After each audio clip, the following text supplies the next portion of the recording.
Mr. President, a number of Republicans have denounced your statement on Truth Social after the murder of Rob Reiner. Do you stand by that post? Well, I wasn't a fan of his at all. He was a deranged person as far as Trump is concerned. He said he knew it was false. In fact, it's the exact opposite, that I was a friend of Russia, controlled by Russia. You know, it was the Russia hoax. He was one of the people behind it. I think he hurt himself in career-wise. He became like a deranged person, Trump derangement syndrome. So I was not a fan of Rob Reiner at all in any way, shape, or form. I thought he was very bad for our country. Yeah. Loose lips, Mr. President. Well, okay, so that's President Trump stating very clearly his position on Rob Reiner. Now, there's a lot of noise happening on social media about President Trump's statement. The first question that people want to know is, was it true that Rob Reiner said the things that President Trump said he did say? Was it true that Rob Reiner had a visceral hatred for President Trump? And was it true that he pushed the Russia hoax narrative, just like President Trump said? Now, these are things that need to be clarified. Now, leave your thoughts in the chat. I'm definitely going to be going into the chat today. And maybe at some point, we might consider opening up the call-in feature. All right, we're earlier this evening than usual, so let's just hang out and enjoy the show. Now, here's Rob Reiner, okay, in his own words, discussing President Trump. You have a complete and utter lying buffoon. I mean, I'm going to tell you the truth. He's a fraud. He lies. He cheats people. Everything that comes out of his mouth virtually is a lie. And he's a con man. And if you look at what he's done with his career and how he's tricked people into things, it's abhorrent. I never liked George W. Bush, his policies, but I didn't hate the guy. I hate this man. I've never hated a politician. I can't not hate somebody who bilks innocent people out of money, life savings. And we've seen it. With that Trump University, he took people's money, $35,000, wiped these people out, and is being sued for it. He steals money from charities. So that's Rob Reiner in his own words. And President Trump did say a few things about how Rob Reiner feels about him. Now, is it good that Rob Reiner went the way he did? No. Are there conservatives everywhere celebrating and rejoicing and making tons of videos with hundreds of thousands of likes and upvotes about the killing of Rob Reiner? No. So when we see people on CNN and on other platforms claiming that President Trump's statement is equal to people celebrating the death or the assassination of Charlie Kirk, that's not true. President Trump released a statement stating that it was a bad thing that happened with Rob Reiner and his wife. He sent his condolences, but Trump, being Trump, added that, look, make no mistake, I wasn't a fan of Rob Reiner and he wasn't a fan of mine. People on the left like to be politically correct. They like to pretend that they are one thing when they're not, and they don't know what to do with President Trump when he simply calls out the facts that this is where he stands on things and he doesn't pretend. Now, here's a creator on TikTok making a statement, and I want us to listen to him because, to be honest, I don't know much about Rob Reiner. All I know is what I've seen so far with the videos he's made about what he thinks about President Trump. And in his own words, he says he hates President Trump. There are other videos that I've seen of him pushing the Russia collusion hoax. He joined the gang of people who essentially didn't want President Trump in office, and he did his level best to frustrate every effort for President Trump to be accepted by the general public. Now, here's a statement by someone on TikTok. And let's listen to what he says, and then I'll give you my thoughts on his statements. What happened to Rob Reiner is horrific, but he did spew a lot of hatred, anger, and divide. I'm sorry, that's how that works, right? Unfortunately, I don't have an evil enough bone in my body to genuinely make that statement. So when Charlie Kirk was assassinated, we had the likes of Ilhan Omar, we had the likes of Ilhan Omar jumping on CNN and other platforms and saying the most horrific things about Charlie Kirk, saying that he was hateful, he was a racist, and he was bigoted, and that his legacy his legacy belongs in the dustbin of history. Look, I watched those videos again and again, and I couldn't believe that anyone would say anything like that. Now, we're going to watch the leftists on CNN panic and go into heart palpitations simply because President Trump stated something that was true. Rob Reiner wasn't a fan of his. He wasn't a fan of Rob Reiner. That's basically the size of what President Trump said. He didn't go as far as what the leftists did with Charlie Kirk, but you know what? The leftists wanted to be all about them. They wanted to be all about the fact that, oh my goodness, President Trump said something unpresidential. No, he didn't. He simply stated a fact, and there's video out there to prove that fact. The leftists want us to believe that Charlie Kirk was hateful. Watch hundreds of hours of content of Charlie Kirk, and you will not find one hateful statement by Charlie Kirk. You won't. So the question is, did President Trump tell the truth? I believe he did. Did President Trump state the facts that were out there for everyone to find easily? Yes, he did. I'm going to share my screen to show you a search that I did on X. Okay, one tab says leftists celebrating Charlie Kirk's assassination, and you're going to see the results. And then the other one says conservatives celebrating the killing of Rob Reiner, and you're going to see the results. The difference is very clear. All right, the reaction of both sides to people that they value, to people that the other side values, is very different. When President Trump was shot at and almost killed, the left celebrated. They went into, a frenzy, hoping that the next person who tries it doesn't miss. That's what they said. It's out there. Now let's keep listening to this guy. I'm sorry for interrupting the video, please. So sorry for about me, that. it's just absolutely horrific how somebody can be murdered like that, stabbed in their own home, them and their wife, by their son, by anybody. If this was a political attack, it would have been horrific. No matter what, this is just an all-around horrific attack, and it should have never happened, and it's horrible to see. Now, Donald Trump should not be sharing the same sentiment that I have for the death of Rob Reiner. Rob Reiner consistently and persistently labeled Donald Trump all sorts of horrific names that could have very easily influenced people to cause harm toward Donald Trump and his family. So when Donald Trump comes out and says how sorry he is about the situation and how it's a horrible situation, but in the same breath says that Rob Reiner did have Trump derangement syndrome and constantly attacked Donald Trump every single day, I do not think that that's an inappropriate response. I think that Rob Reiner's rhetoric could have potentially radicalized one of his followers. So between the rhetoric that Rob Reiner spewed and the overwhelming sympathy that the left showed toward Charlie Kirk, I just don't care that this was Donald Trump's response. All right, so here's CNN's take on President Trump's comment. Former Congressman Adam Kinzinger said, after Trump's post, to still support him is nothing short of insane. All right, I'm looking at you. What do you think of that? Well, I don't take any political advice from Adam Kinzinger, and I wouldn't advise anybody to do that. B, look, I've been hearing for 10 years that Trump's going to lose his base over this or that or the other.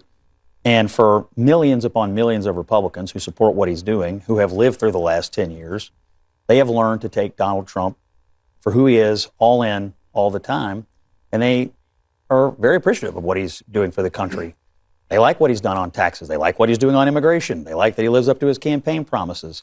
But we're living through another moment here where a bunch of people are going to come out and make predictions about Trump and the base and this and that. And the reality is, it's not true. There are going to be a lot of people who don't like this statement, and then they're going to assess the state of American politics and assess the alternative and say, I knew what I was signing up for when I voted for him 3 times, and I'm going to ride it out. I actually agree with Scott. All right, so that's CNN is like, well, the president made this horrific statement. They term someone simply pointing out the things that Rob Reiner did do and did say as horrific. They call it unpresidential, not to tell the truth. Did Rob Reiner do and say these things? Yes or no? Now, I am not President Trump, and I will not pretend to understand everything that goes on in his head. But we do know enough about President Trump to know that he will say whatever he wants to say, and he doesn't care what the consequences are, especially when it comes to how the press reacts to what he says. So I will stand on principle on the fact that we need to ask the question, is what he said true? Yes or no?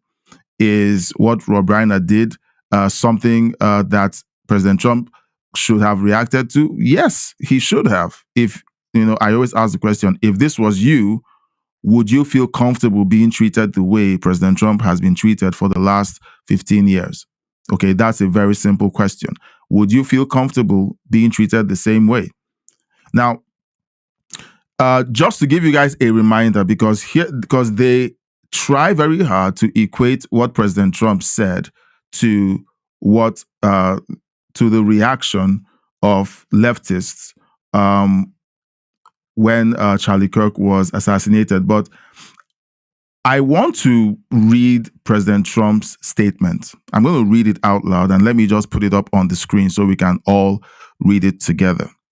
Okay, so that we all need to go through this go through this together. Okay, all right. So here's President Trump's statement. Okay, I hope you can see it clearly.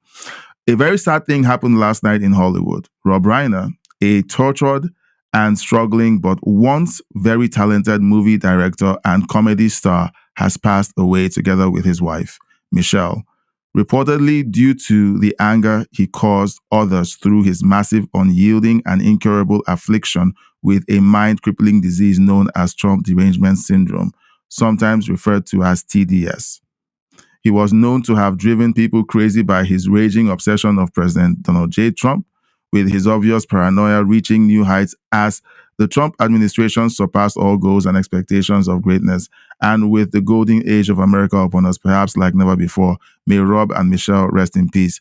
Would I have sent out a post like this when someone I don't like dies? No, I wouldn't. But this is someone who did all of the things that President Trump pointed out. All right. Now, for someone to have, now, so far, his son has been implicated in his murder. What would drive your son, your child, to stab you and your wife so many times? I don't know. Okay, but it must be something very bad. So that is what President Trump said that is driving everyone up the wall. Was Rob Reiner tortured? People will say, no, he was a great guy. But obviously, there were demons in his life that he was dealing with. Okay, and was he struggling? Which new movies had Rob Reiner made in recent times that did very well? Okay, someone tell me in the comment section or in the chat.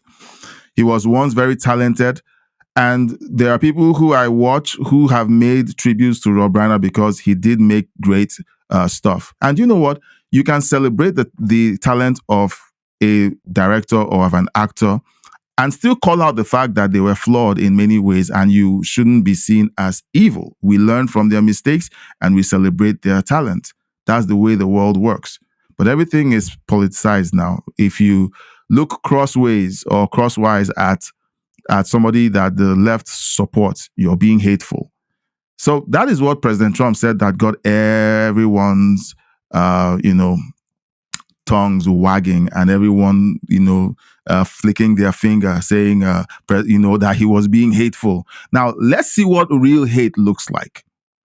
Here's how people reacted when Charlie Kirk was assassinated. I have breaking news.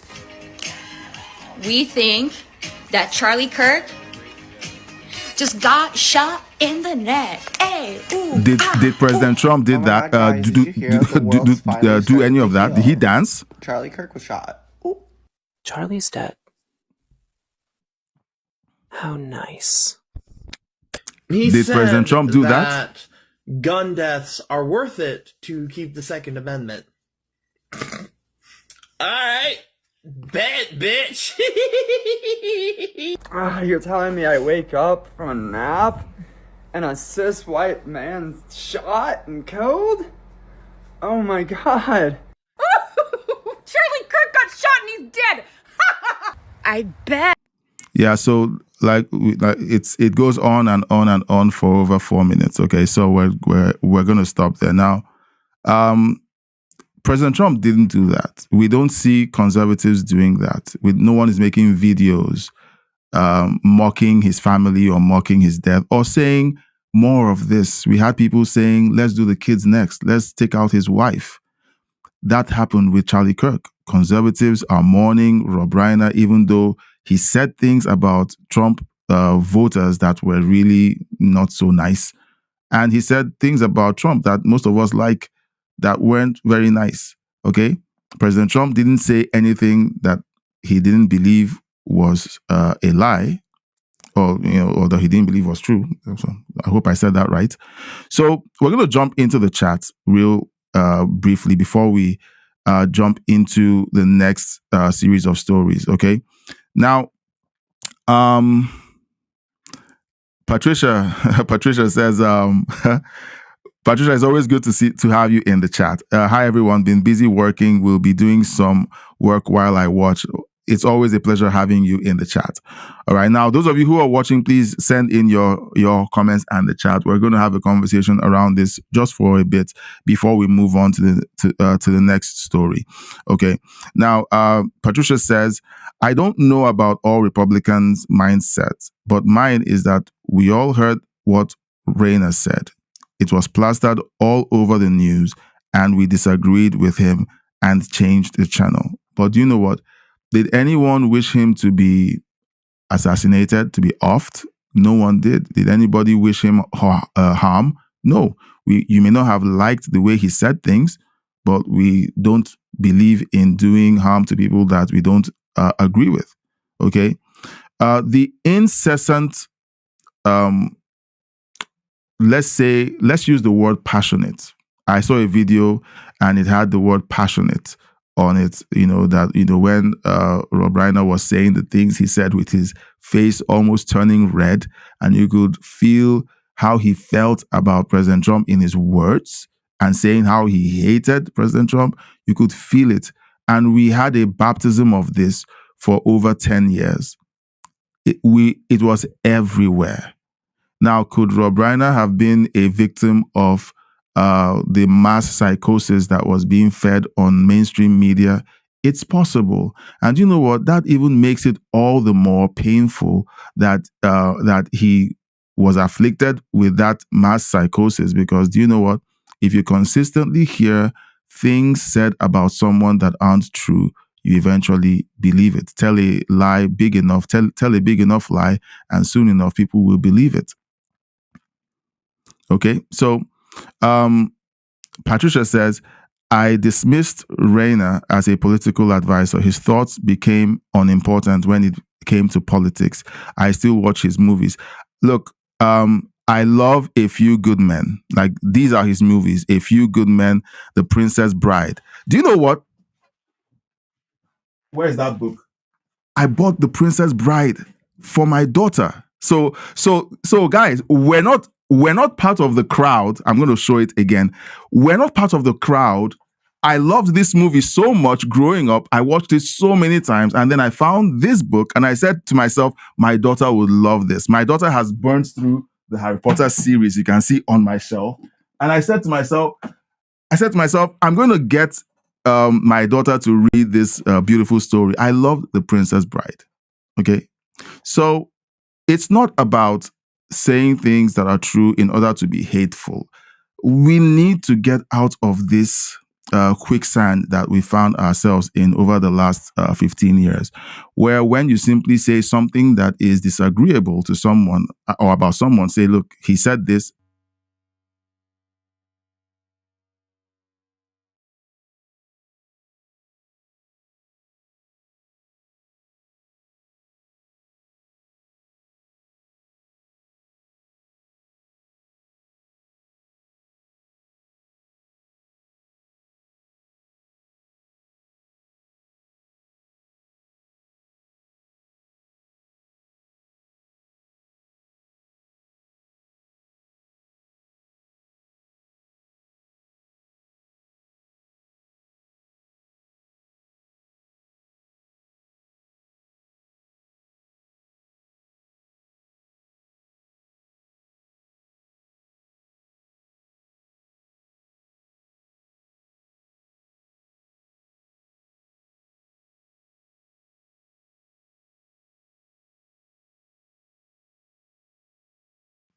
Hello?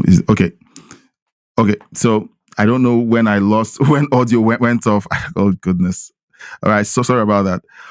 So, yeah. So you saw the book. My daughter, I wanted to get my daughter into reading The Princess Bride and so on. And thanks, Patricia, for letting me know that the audio was off. I didn't know how long. I don't know how long the audio has been off for. So you can disagree with someone but still enjoy their work. And one of the biggest losses that we've had in the last 20 years is that actors and artists decided that they wanted to begin to run commentary on politics. And to be honest, it's sad that they jumped into that space because it revealed how they see politics. Okay. If an actor simply says, I vote Democrat, so there, let's move on, it's different than saying, I vote Democrat because being a Democrat makes you a good person. And everyone who doesn't vote Democrat is evil. So if you want to be on the right side of history, you better vote Democrat, else you're dead to me. In fact, if anybody votes Republican, don't go home for Thanksgiving to have dinner with them. In fact, disavow your family if they keep voting Republican. That's where the problem is. They used their platform to sow that kind of division. And you know, the thing that is so rich about that whole picture is that they turned around and began to blame Republicans for being the ones who were being divisive. They were the ones saying, don't have dinner with your family. Don't go for Thanksgiving dinner with your family. And then they turned around to say, yeah, it's your family that's being divisive because they chose to vote Republican. That's insane. Okay. And Rob Reiner fell into that trap, as did many other artists in Hollywood.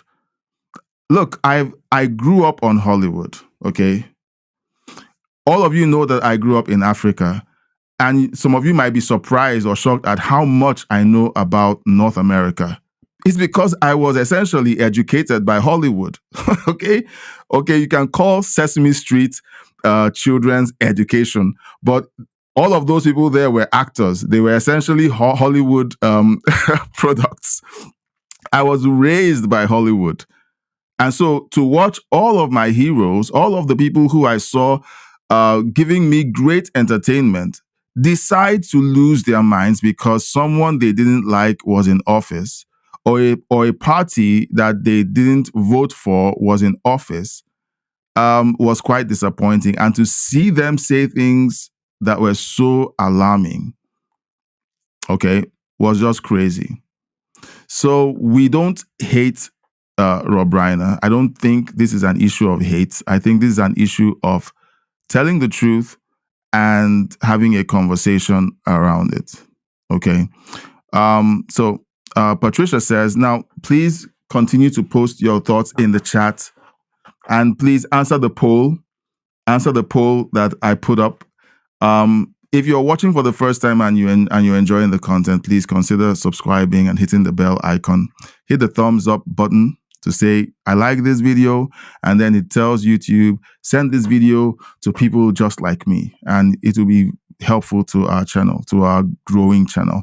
And at the same time, please consider subscribing, not subscribing, but donating to the channel by using the super chat or super thank feature. If you're on the main channel, if you're on the backup channel and you can't see anything that lets you give a super chat or super thank, use the link of the video to send us a donation to just show your support or join the membership.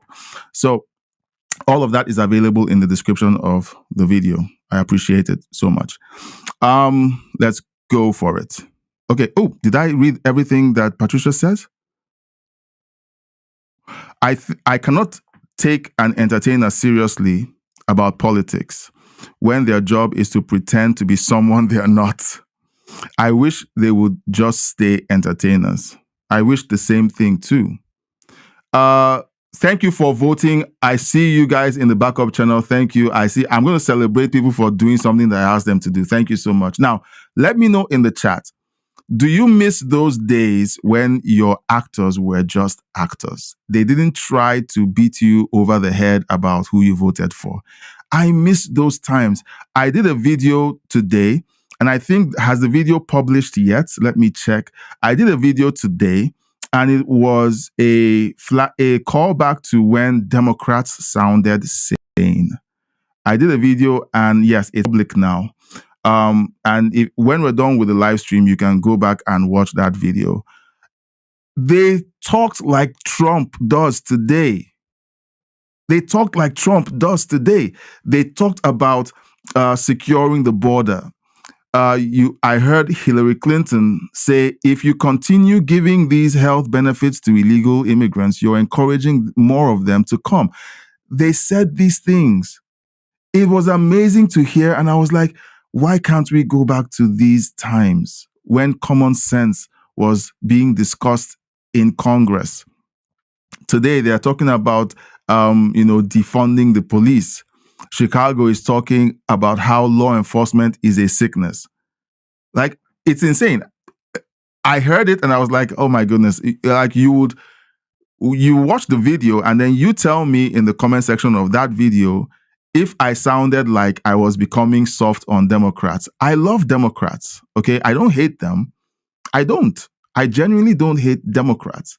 But it may have sounded like I was about to switch over and start calling people to vote Democrats today. But it was just me thinking about how it was in the 90s, okay, where you would listen to common sense policies from Democrats and you could vote for that. Like you could literally hold your nose on certain things, fringe ideas like abortion, and say, okay, no, like for me, I'm not a pro-abortionist. Okay, I'm like, okay, no, but everything else they talk about is common sense. But today, it's like 90% of everything they talk about is fringe. That's the Democrat Party today. Patricia says, actors know how to act. True. Let's see. Yeah. So Patricia also says, yep, I miss the actors just being actors. I think people became too starry-eyed about actors. Well, the movie star syndrome started way back. Okay, way back when things were simpler. And when you saw these people with flashy clothes, they were aspirational. They served as something to aspire to, the American dream. And they played their part as long as they kept their mouth shut. Okay, the Bible tells us that a foolish person appears to be wise when he keeps his mouth shut. All they do for a living is read lines.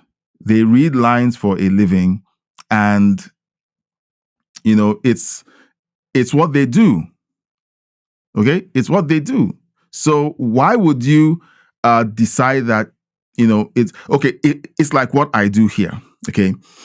Every time I hit record or I go live, I'm putting myself on the line. I open my mouth for an hour straight and I'm letting you guys know what's in here. A bunch of you like it. There are people like someone that I just decided I was going to block from the channel. I think he's a bot. Some of you saw the chat. I just blocked him. Some people think that I'm dumb. I don't know what I'm talking about. They attack me because I'm a black person supporting Republican values. That's all on them. But you know what? As long as I open my mouth to say what I think, it puts a target on my back both ways. Okay? So as long as the actors just acted, they read the lines that they were given, they appeared to be smart, they appeared to be progressive and people that we wanted to aspire to, great. Okay? Now, we have the poll is still open, and I'm seeing nice figures. Now, some people think that President Trump was wrong about his comments about Rob Reiner. There are people who think that that he was right. Okay, on the main channel, I'm seeing it's a tie. On the backup channel, it's mainly people saying yes, they think President Trump was wrong about his comments. So let's know your thoughts. Okay. Now, and please put your thoughts in the chat as well. Okay, let's have a conversation in the chat. So the mainstream media is having a seizure over President Trump's stating the obvious. All right. Now, if you're watching, was Rob Reiner a friend of President Trump? He wasn't. And he made it very clear. Would you respect President Trump if he stepped out to say, well, Rob Reiner and I were planning to have dinner last night and somehow I missed having dinner with my good friend Rob Reiner when everyone knew both of you hated your guts? Michelle Obama stepped out a few days or a day or two after they were murdered and said, oh, Barack and I were planning to have dinner the same night he was murdered. Do you believe that story? Do you believe the story that she told, that she and Barack were meant to have dinner, not planning. They were meant to they were meant to have dinner with Rob Reiner and his wife the night they were murdered. But by some act of providence or something happened and they couldn't have dinner with them. Do you believe that statement? Sometimes you hear these things and it's all about, riding the wave of the sentiment, that is running, in the country. Sometimes it feels that way. Okay. Now, Minnesota is still in the news. Okay. Minnesota is still in the news. And here's what's going on there. Okay. Tim Walz just released a statement, and let's watch him and then we'll give our reaction. June 14th, they've been saying it since that horrific day at Annunciation. They continue to say it. Enough is enough. Enough is enough. And I've traveled across the state. These folks have traveled across the states. I've said in town halls, the deep sense of frustration, the deep sense of anger, the deep sense of grief and loss around gun violence. And to watch people stand and deflect and word salad about everything of this, there's too damn many guns and the wrong types of guns on the street. And I don't want to hear how do you define assault weapon. I damn sure can assign what it is and describe what it is and tell you what it does. And unfortunately, we have a whole bunch of parents now who know a lot more about what these weapons were meant to do. All right. So Tim Walz is having more fake outrage about school shootings. If governors are serious about protecting schools from school shootings, here's my suggestion. Why don't you send armed guards to protect these soft targets? Schools are soft targets. That's why these people, these unhinged characters, go there to commit these crimes. They know that there's no one there to protect them. They will never go to an army base to do a shooting. Have you ever heard of someone going to an army base to do a shooting? As much as they hate the government, is that where they go to show how much they hate the government? No, they go to shopping malls.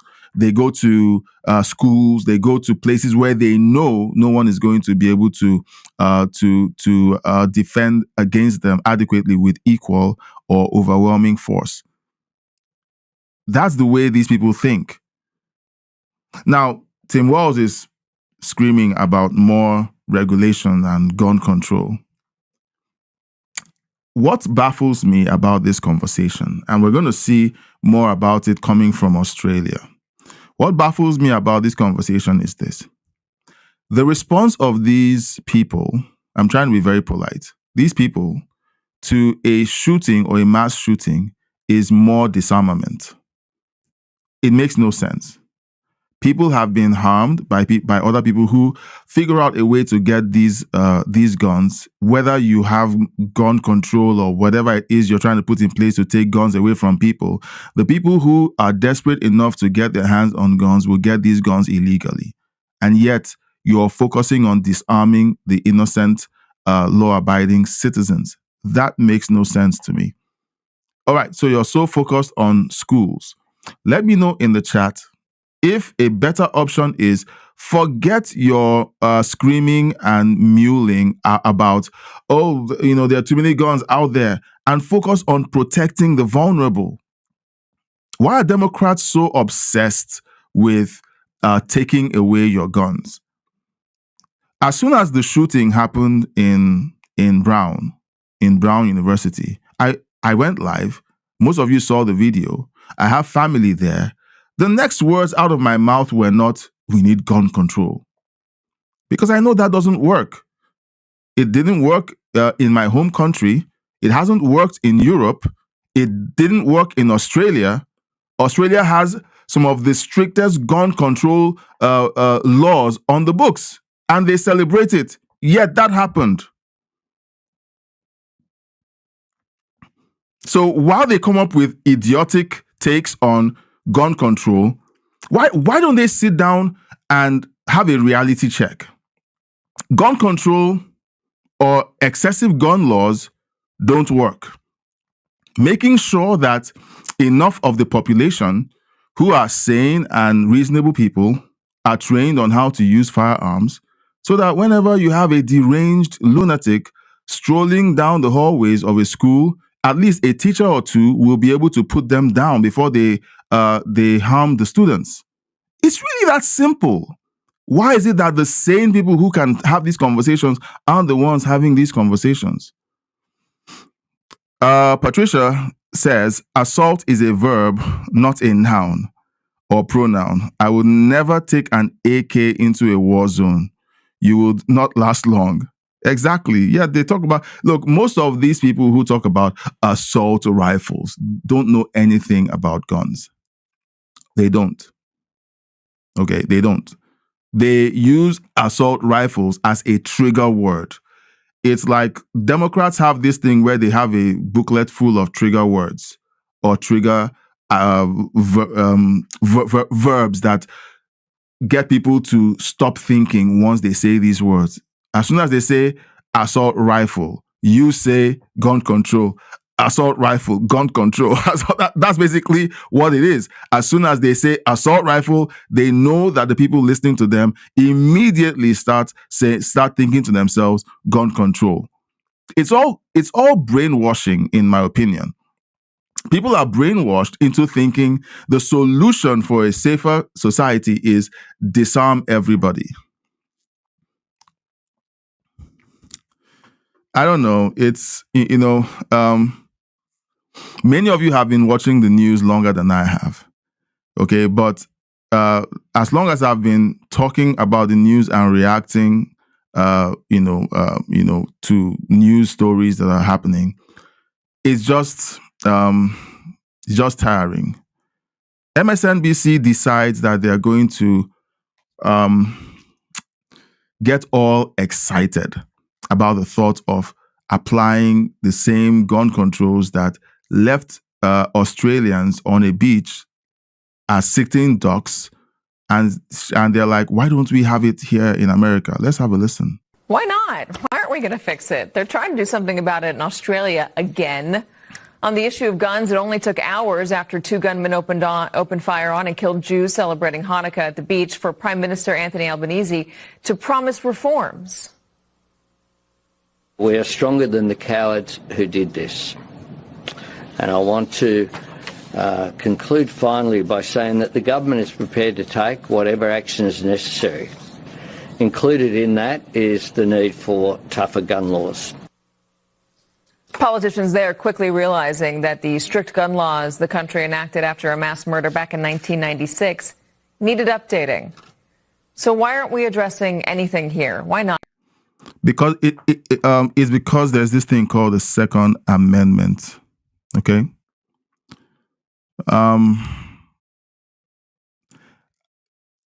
You know, the more I do this, guys, the more I do commentary, and the more I even do commentary on news reports from TDSBC, I understand why Matt Walsh is so brazen and so brash whenever he talks about people like this. Because when you have such an idiotic take, it's like this, okay? Saying gun control after a violent gun crime has taken place is like saying to someone, oh, the crooks broke into your apartment and stole your chairs. We need to have more rules about leaving your door unlocked to let more of it happen. That's going to stop the crime. You listen to that insanity and you have to pray to God to help you, keep your tongue from saying something really mean. People are dead because you took away their rights to defend themselves. You had over 100 Australians on the beach, and not one person on that beach could position themselves to return fire on the attackers. Okay? Does that make sense? And then your response, your reaction is, let's make it even more impossible for people to be able to defend themselves. Can someone make all of this make sense, please? Can someone make it make sense in the chat? Okay. I'm jumping back into the chat. Okay. Patricia says, Australia banned guns, so how did those terrorists get their guns? Let's finish this story. There's a comment being made, okay, by one of the Australians. I was hoping to have Tony, who's Australian, but right now is really late. I think it's about midnight right now in Australia. So I decided that we'll go ahead with this story without having him on. But he lives in Australia and he would have had a unique perspective on this entire story. Now, here's a press conference, okay, from Australia, again, emphasizing the fact that their great big solution to this horrific attack is disarm the Australian people more.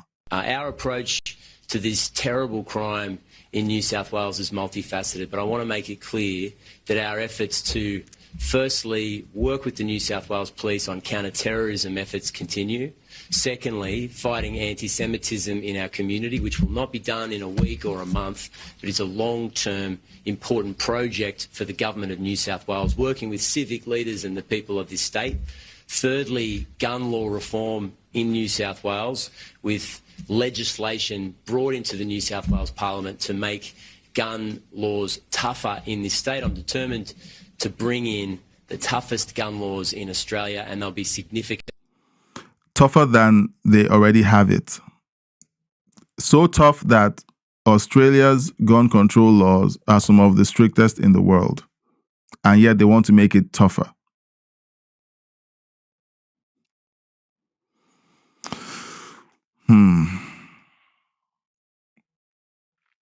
calling people, Patricia says, calling people who own guns down, calling people who own guns, calling people who gun down others cowards is not a solution. Exactly. Calling them cowards is not the solution.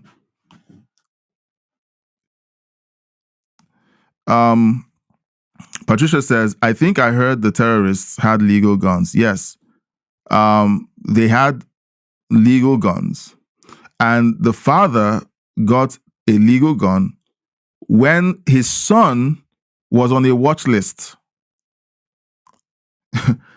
Look, you can't make this up. Now, here's my thought on this, and let me know if you agree with my thought on this.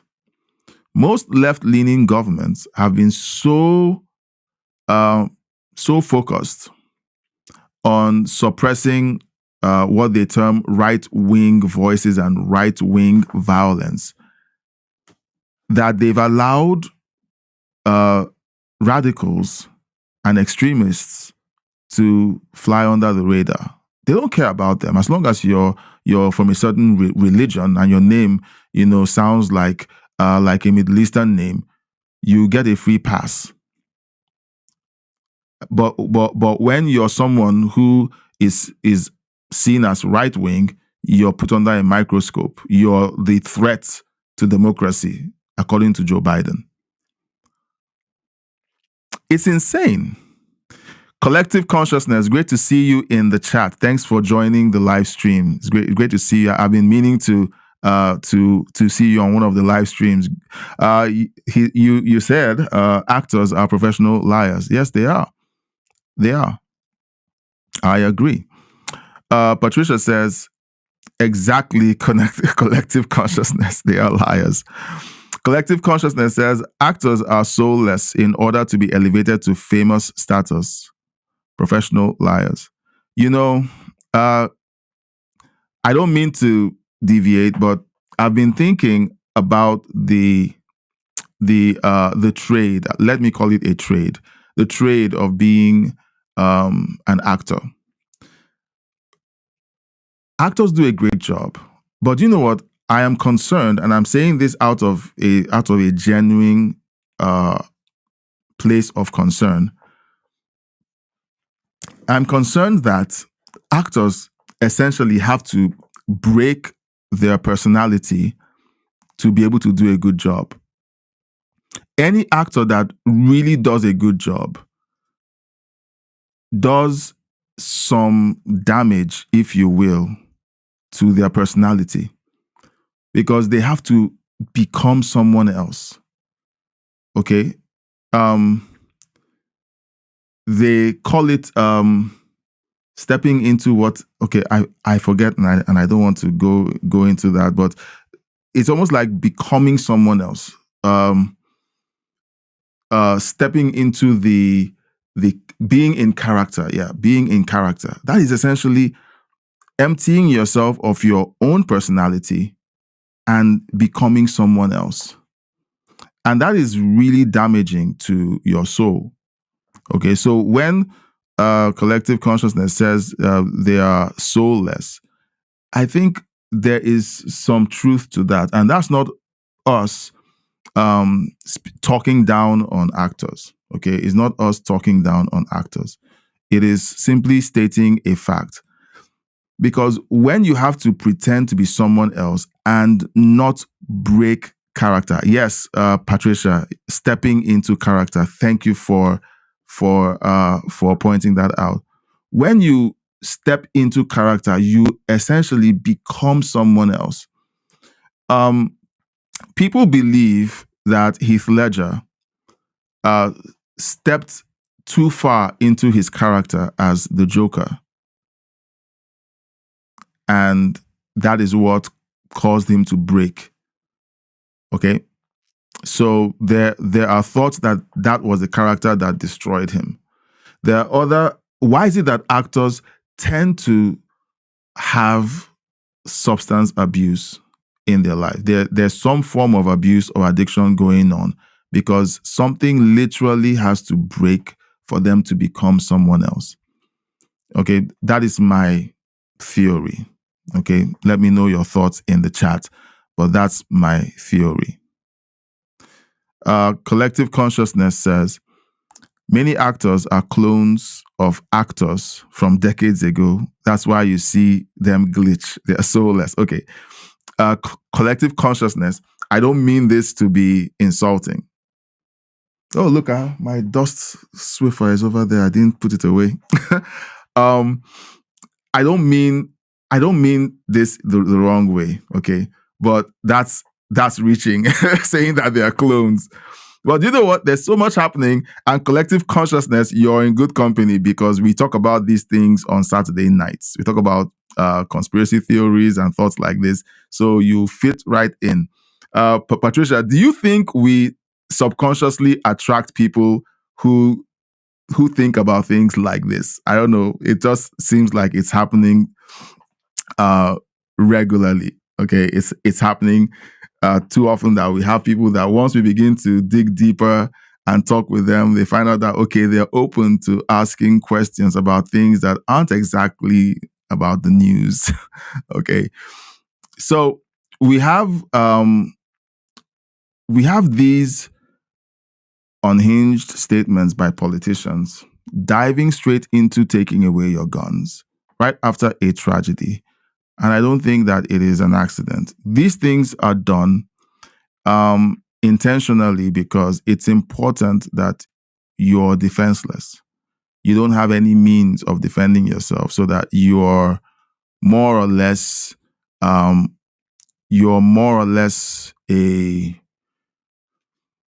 vassal of the state. Okay, you depend so much on the state for everything, protection. You depend on the state for everything. You know, even wiping your behind eventually. Okay, you will own nothing and be happy. I mean, that's what I think everything is headed towards. We're beginning to see that this conversation around essentially offering up your freedom and allowing the state to do everything for you is the conversation that is being had on repeat. Okay. Now, while people are still mourning, there's a couple who escaped, and here's what they said about their experience. And it's very important to listen to what they said here, because part of what we're seeing is not only the fact that guns are being taken away, but it's also the issue about the rhetoric that mainstream media continues to put out there, running covers for insane policies that make these things happen. Because right now, one insane policy that we're seeing is the gun control, conversation. They want to take away the guns. And then once they take away the guns, it means that the people who have the brazenness and the willpower to go after illegal guns will be the ones who run the society, essentially. I think Jews in many communities around the world understand exactly what you mean with that question, but for people outside the community, why does that kind of concern come to mind? It's just what our government has done in this country. This happened, this happened. He's got blood on his hands. On October. And he knows it. The acts of terrorism have been rewarded by the Australian weak government. That is one statement that we continue to say. Whenever you reward bad behavior, you get more of that bad behavior. When you see something wrong happening, and instead of calling it out, call it terrorism, say the religion that pushes that terrorism, don't be politically correct, because the more you protect it, the more of it you get. If you say, okay, there's a disproportional amount of terrorism coming from people who are Muslims, it is a fact. You have Ilhan Omar trying to persuade us that the biggest problem to society is white men, radicalized white men. And she says it and no one pushes back to say she's crazy. And look, it's an outrage that you're accusing white men of doing this. Meanwhile, it's not white men who flew planes into the Twin Towers. So we need to call this out every single time. Of course, they pointed out the fact that the Australian government rewarded terrorism by their policies, by their inaction. The more you're like what we're seeing today, they are rewarding the terrorists by disarming the regular citizens. That's what's happening. Oh, some people got shot at the beach. Well, let's take away more guns. That's rewarding the terrorists because you're essentially saying we're making it possible for more of this to happen. It's crazy to watch, though. Okay? It's insane when you talk about these things and you're wondering if you're losing your mind. Let me know in the chat if you think, if you're impacted the same way I'm impacted by this. It's like what the Democrats have been doing recently with the narco boats. All right. Their whole issue, their issue right now over the last few weeks is you're protecting the country too much. All right. You're protecting the country too much. All right. Now I'm going to open up the phone lines. I'm opening up the phone lines. I'm going to share the link in the chat, and this will let you. I'm going to just send the link. Give me a moment. This is going to let you call in. Please be courteous. Use the link. Tap the link, and it will request that you're added in. And then you can react to any of the stories that we've covered. Tell us what you think about the commentary or the stories that we've covered. And then I would love to have a conversation with you.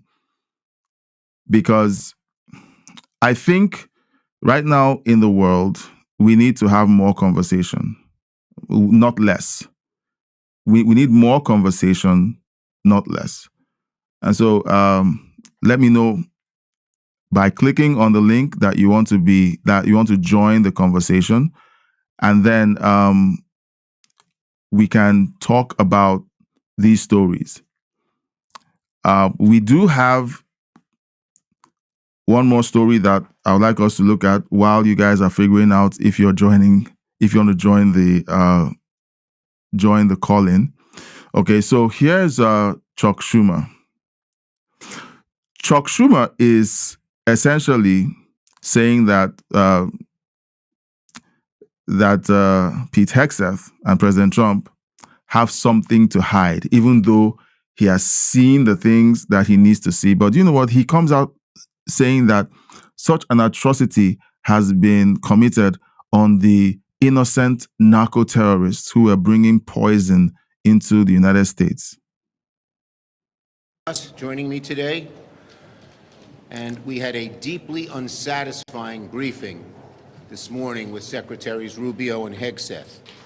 It asked more questions than it answered, and it was just, look, there is almost no transparency in this administration, and that reveals itself more than anything on revealing what happened on September 2nd. This morning I demanded in front of every senator, to Hegseth's face, that he let every senator see the unedited video of what happened on September 2nd. I've seen it.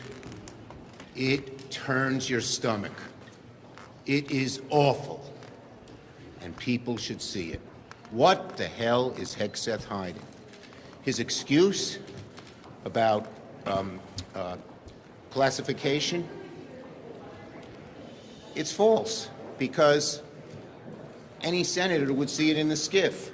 Now, I believe with the proper safeguards, all the American people should see it. All right, so Chuck Schumer keeps contradicting himself. He says he spoke demanding that every senator should see the unedited video as if it's edited. And then he comes back and says Any senator can see the video in the skiff. Is that, I don't know, like every time they stand in front of cameras, it's almost like they look for ways of dropping hints that the Trump administration is operating in bad faith, doesn't want to show the truth, they're hiding something, and they continue to push these narratives out there. And personally, I'm like, is all of this necessary? But you know what? They believe it is, because as long as they can make President Trump and his administration look inept, it gives them a chance to win the next elections. That's what it's all about. It's all about the next elections, not about the safety of American citizens. It's all about the next elections. Okay, so let's keep listening. And why is this so important? It's important in itself to see if we were obeying the law. We're a law-abiding country. But it's also important because what's going on in the Caribbean is unprecedented. We've never seen anything like it before.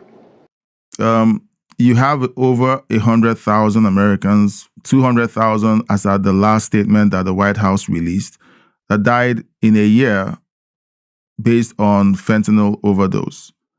Where's the outrage about that? Where's the outrage from Chuck Schumer and his colleagues in the Democrat Party about that? I'm wondering. Okay? Where's the outrage? Because every time I listen to their reports about destroying these narco boats carrying poison into the United States that could potentially kill thousands and thousands of people, I'd never hear any outrage about the dead Americans. Meanwhile, he's talking about questioning the legality of the actions. Patricia says, Schumer knows they did nothing illegal. If there had been illegal actions, they would already have filed impeachment. That is true. All they want to do is to muddy the waters. Why are we playing these games? I don't know about you. It stretches me emotionally, okay, to see people just play politics with human lives. It stretches me emotionally. And if some of you have noticed, maybe you've noticed that I've kind of calmed down, because usually by this point, my voice would have been raised. I'm trying really hard to be as calm and as centered as possible. I heard, was it Andrew Breitbart? I think it must have been Breitbart, who had, he essentially destroyed his health because of the way he was so emotionally attached to the stories that he was covering. I think it was Andrew Breitbart. And I'm trying very hard, because I'm going to be doing this for a while. And if I'm going to be doing this for a while, I'll be 50 in a couple of years.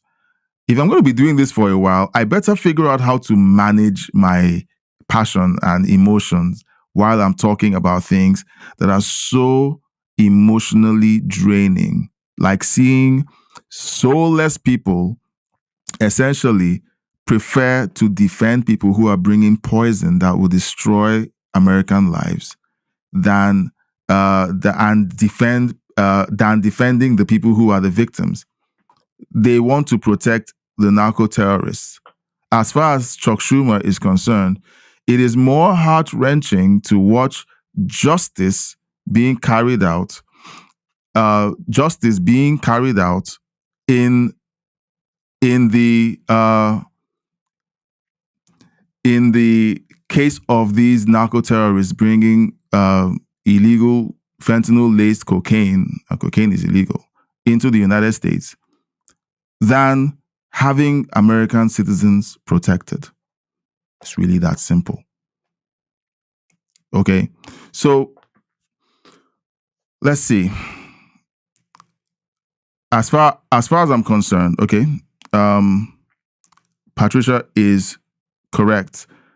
There's nothing illegal going on, and all they want to do is just continue to poison the well.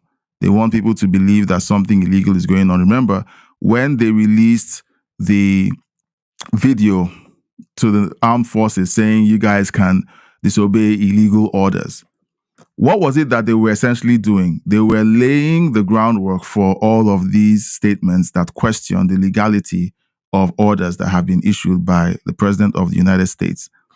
It's easy to read, and it's easy to see. And it could lead to another endless war. Disclosure, hearings, which our Republican Senate friends have refused to call, serve a purpose. They force the administration in public to answer very serious questions about where they're going. And so far, we've had no transparency. September 2nd is a first step, but we need a lot of transparency. So saying they've had no transparency, yet he's seen the videos, he's seen everything that they've asked for, and yet he's claiming that there's no transparency. Where was all the outrage? Where was all the outrage when Obama was droning American citizens? Okay, where was the call for transparency then? You see, the hypocrisy of these guys knows no ends. Now, what is all of the noise about? Chuck Schumer wants to claim that the attack on the boats was unnecessary because they wanted American soldiers to board these boats and manually go through the cargo to make sure it wasn't fentanyl. And then they flip around and say, firing missiles on those boats puts American soldiers at risk. That is not true. That's the safest way to deal with those boats.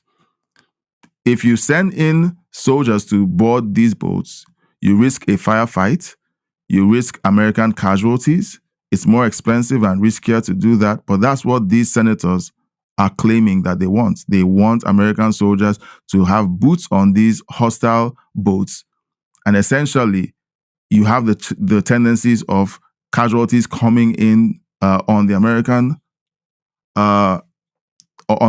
side. And then they have something to say, look, we told you that Trump was putting American lives at risk. Now, here is Tim Sheehy, I think that's how you pronounce it, talking about this. But to go after Admiral Bradley, to go after the brave men and women in uniform who are conducting these attacks is to indict the very system that was used bipartisanly for the last 24 years. I personally was involved in many of these operations, from kinetic strikes to direct action operations. And the process we have is legally sound. It's been supported by legal opinions for a quarter century now of how we find these people, we fix them, and we finish them. And keep in mind, if we don't drop a bomb and we decide to interdict, as is being said by many folks, we have an obligation to send a team to interdict. When we make that decision, you're putting our lives at risk. You're putting Americans' lives at risk. Just about a year and a half ago, you remember 2 SEALs were killed interdicting a vessel at night in the Red Sea. Interdicting a vessel underway is perhaps the most dangerous mission we have in our entire military inventory. When we task our commandos to go out and attack a vessel underway, that's an incredibly high-risk mission. So when folks say, well, we should be interdicting, that's easy for you to say here in this building between 2 cups of cappuccinos. It's a lot harder to send that 24-year-old operator out there who's got a wife and kids and tell him in the middle of the night you got to fast up out of a helicopter, scuba dive under a ship, climb up the side of that, and fight your way onto a vessel, because we're more worried about the lives of drug dealers than we are our own people. And that's a high-risk mission. Yeah, they are more concerned about the lives of drug dealers than American citizens. Chuck Schumer shows that. Hakeem Jeffries shows that. Everyone who pushes back that, these drug boats are fishermen trying to feed their families. Okay, give me a break. Give me a break. All right, Patricia says, the narco-terrorists were warned about what is happening in the Gulf of America. Our president will stop the amount of illegal drugs coming into the country. It's really that simple. Anyone who is defending the criminals is in league with the criminals. It's as simple as that. So continue to vote for the people who support the criminals bringing drugs into the country. They are doing such a fantastic job. They successfully facilitated the death of over 200,000 American citizens last year, according to the White House. They're doing such a fantastic job, and you're giving them your votes. Oh, man, you guys are doing a great job. You know, the Bible says that that the person who says good luck to the person who is on their way to do something evil shares in the evil deed that that person commits. So when you give someone your vote and they are heading down the path to enable narco-terrorists bring in fentanyl-laced cocaine into your country and it kills another American citizen, you're complicit in it. All right? It's really very simple. All right? So I'm only saying the facts, okay? If you do want a better America, vote for people who love America and Americans enough to do what it takes to defend American citizens. Patricia says he is already targeting cartels inside the country. So, what do you think? Okay, Patricia has been giving her thoughts and has been very clear about where she stands on President Trump's policies on dealing with narco-terrorists. So, what do you think? Do you think that President Trump is going too far, or do you think that he isn't going far enough? All right, let me know in the chat. Mark Kelly hasn't...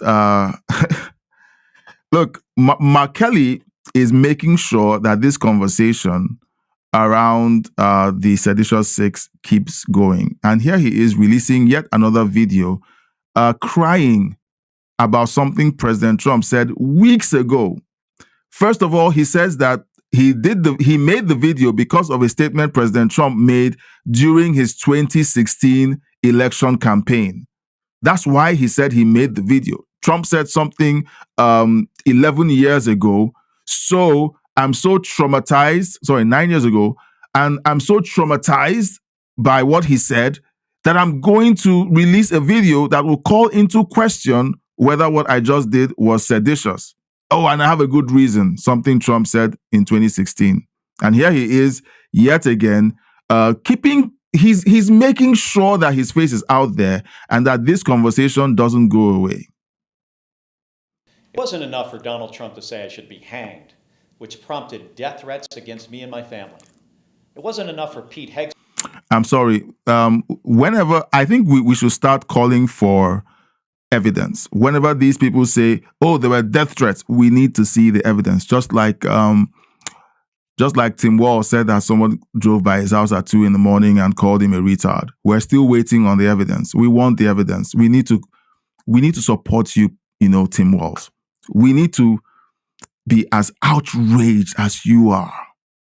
Send us the tapes. We need to hear the reverberation of someone calling you a retard at 2 a.m. so that we can feel the same, the same vitriol against these crazy, hateful people who did that to your family. So please send the tapes. All right. And same for Mark Kelly, claiming that people send death threats. God, send us the evidence, okay? Because we've had enough of all of these grandstanding and victim Olympics. Oh, someone wants me dead. Look, guys, I've had people post things that are racist in my chat or in my comment section. And you know what I do? I don't talk about it. I just move on, right? Talking about it makes me feel like a victim. I'm not a victim, and I'm not going to talk about it. People post crazy stuff. Someone posted something crazy on both channels just while I was live streaming. What did I do? I just clicked it off. I turned it off. Okay? So them grandstanding and saying, oh, someone sent something hateful, they sent death threats. Yeah, give me a break. To announce a sham investigation on social media. Now they are threatening everything I fought for and served for over 25 years in the U.S. Navy, all because I repeated something every service member is taught. It should send a shiver down the spine of every patriotic American that this president and Secretary of Defense would so corruptly abuse their power to come after me or anyone this way. The United States has the most professional military in the world. All right. I'm resisting the urge to call Mark Kelly something someone called him in the comment section. Mark Kelly didn't lift a finger when innocent Americans were being dragged by the FBI into detention because they took a stroll around the Capitol building on January 6th. Innocent elderly people who were tourists in Washington, D.C. He didn't care. He didn't say anything. He didn't do a video talking about how the FBI is being weaponized. No, he doesn't care about the American people. All these people care about is power. All they care about is power. Oh, did he care when President Trump was being indicted on bogus charges? The same bogus charges that they tried to kind of, they had some theater where Joe Biden was investigated for documents that he took just after he left office as vice president. And then the DOJ says he's too old and senile to defend himself, so we're going to drop the charges. Did he speak up? These guys are clowns. What I don't trust is Donald Trump and Pete Hegseth, who have already shown they will stop at nothing and corrupt any process to make an example out of me. I will keep doing my job representing Arizona, whether that is voting to stop healthcare premiums from skyrocketing for families. Oh no, you've done a bang-up job with Obamacare. Every time Obamacare reforms have been on the table, you haven't supported it. So I don't know why you're bringing that up. You failed woefully at ensuring that Americans in Arizona, at least, don't pay crazy health premiums. But you say you want them to pay lower premiums, but you're holding up a policy that ensures that they continue paying higher premiums. I don't know. You seem to be doing a bad job, Mark. Calling out these tariffs that are driving up costs, or standing up against anyone who threatens our Constitution. Oh, shut up. Let's move on. So Mark Kelly is doing his very best to stay in the news. Patricia says President Trump is doing exactly what we want done. Yeah. Now, I didn't vote for him. I'm not American. I'm not allowed to vote. I supported him in spirit, and I was happy that he won. President Trump winning is good for the world. The world is finally healing, but it's going to take a while for some sanity to return to the world, because you still have Mark Kellys of this world and the Hakeem Jeffries of this world who want us to believe that the reason why the cost of living or the cost of housing is going up is climate change. Yeah, that's Hakeem Jeffries. Okay. So Patricia says, Mark Kelly is done. The military code will not tolerate what he has done. Let's see indictments. Let's see indictments. That's all I want to see.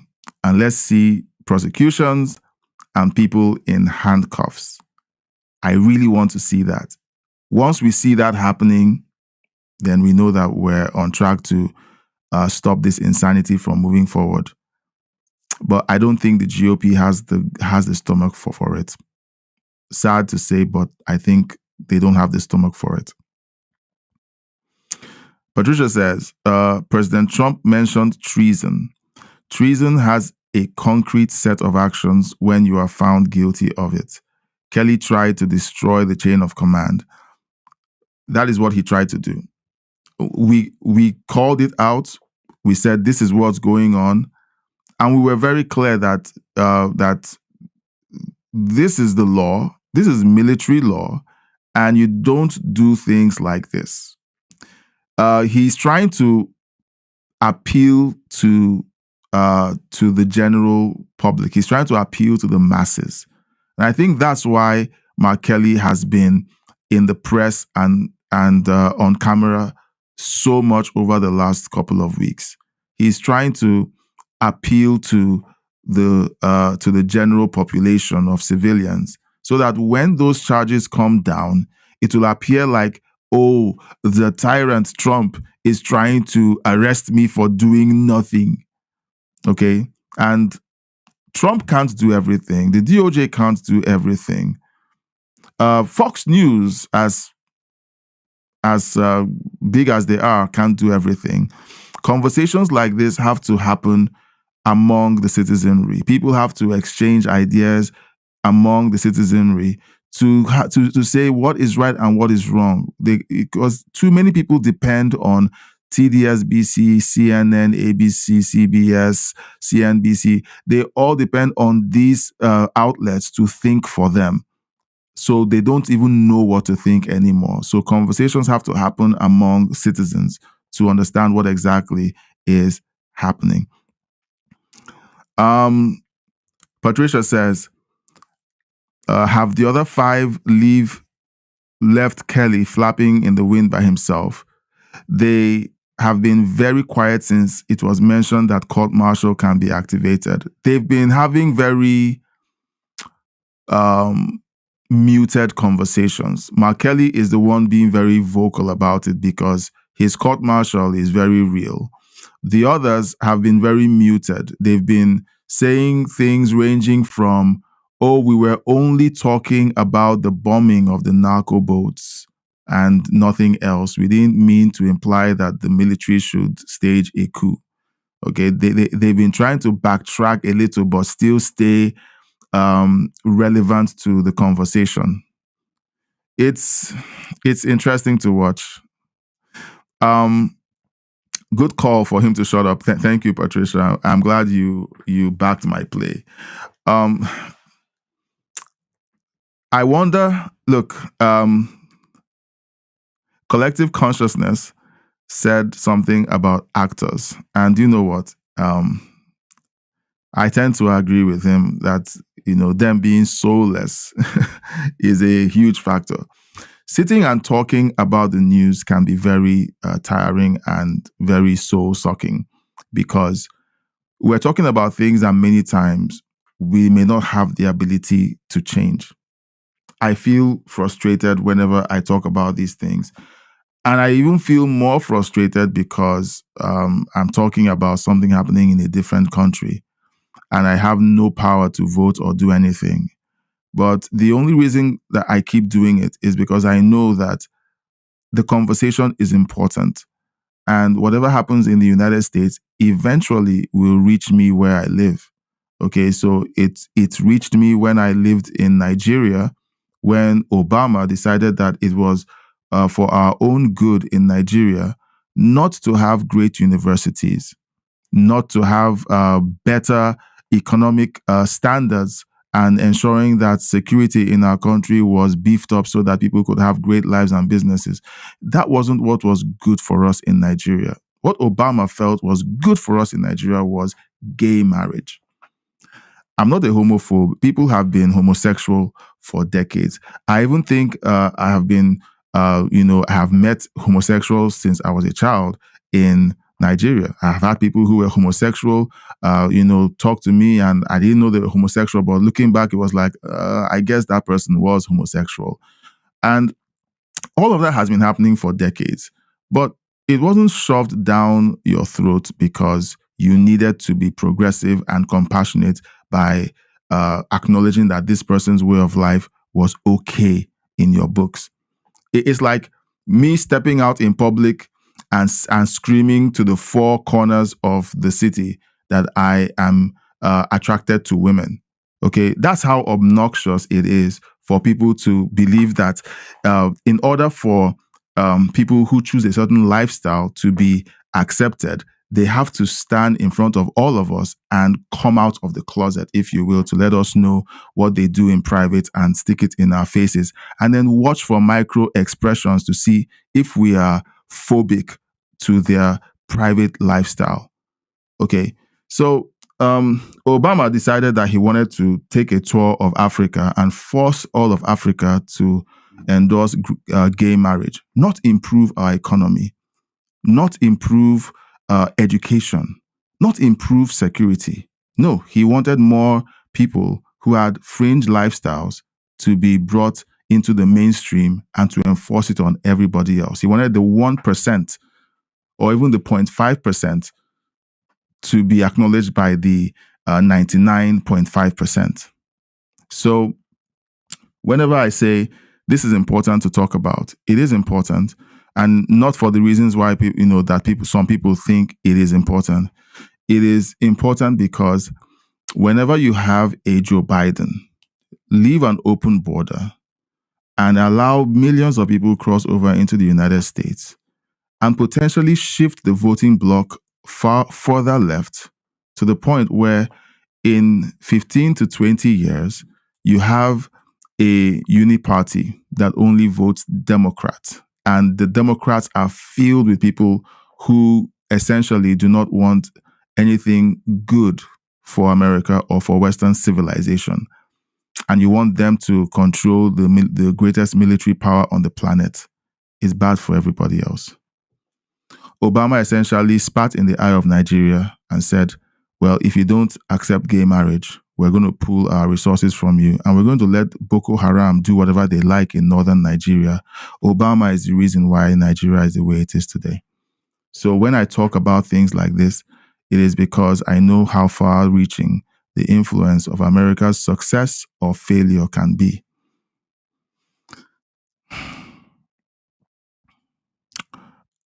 Patricia says, a really good thing is that America is collecting billions in tariffs and Congress is going to have a major problem on what they are going to do with it. We will all be watching. Yeah. Well, President Trump says, I think we can do this with the tariffs, the same tariffs that they said weren't possible. Now they're thinking about how legal it is for him to give out tariff dividend checks. It's fun to watch, but I don't know. Patricia says, most people do not care what anyone does in their own bedroom. Just do not shove it in our faces. Exactly. Like, and when you say it like that, they say you're homophobic. Never ask me to change my religious beliefs to make you feel good about yourself. People have been doing this for thousands of years. Christianity has made it possible for people not to be executed because of this. Like, Christianity has become more tolerant of these things. We don't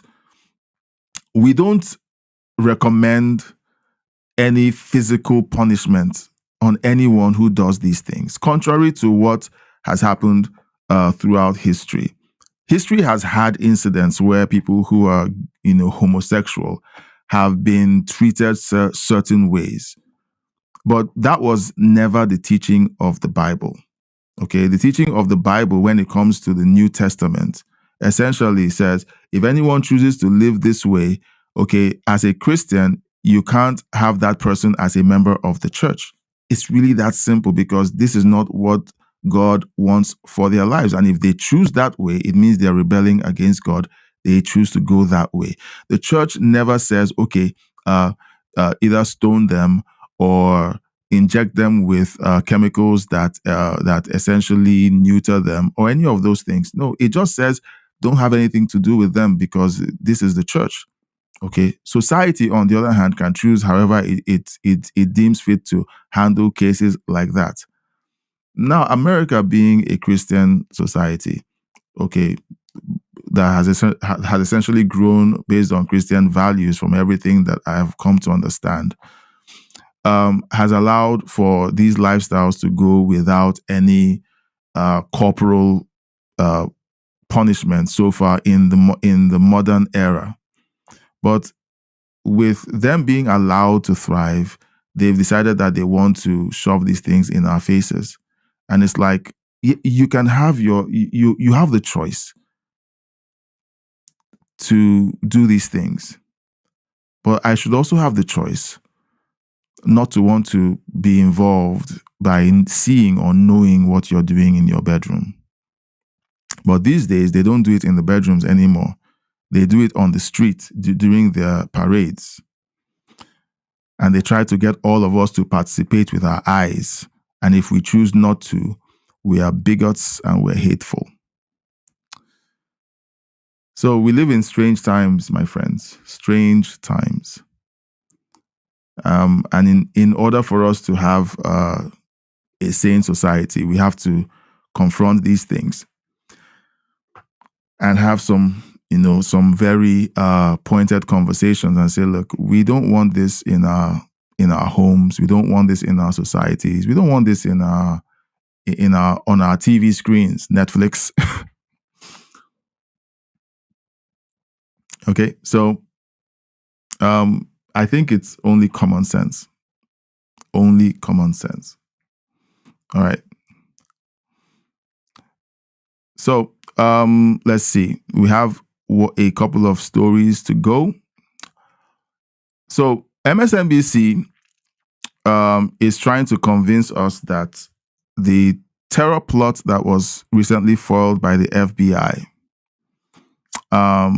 essentially is a nothing burger. The Turtle Island Liberation Front, a far-left extremist group that was in the desert putting together bombs to attack certain locations and businesses simultaneously, it's a figment of our imagination. Let's have a listen.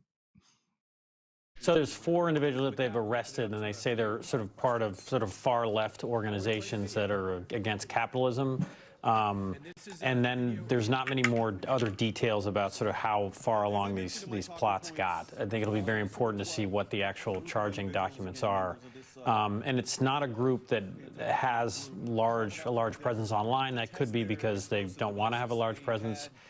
This group they've identified as the Turtle Island Liberation Front. They called it a radical anti-government group. Yes, I spoke with, and I really want to wait and see, what the charges are. It's always very important to see the charging documents. I've talked to 3 former national security and FBI officials, and they had never heard of this group.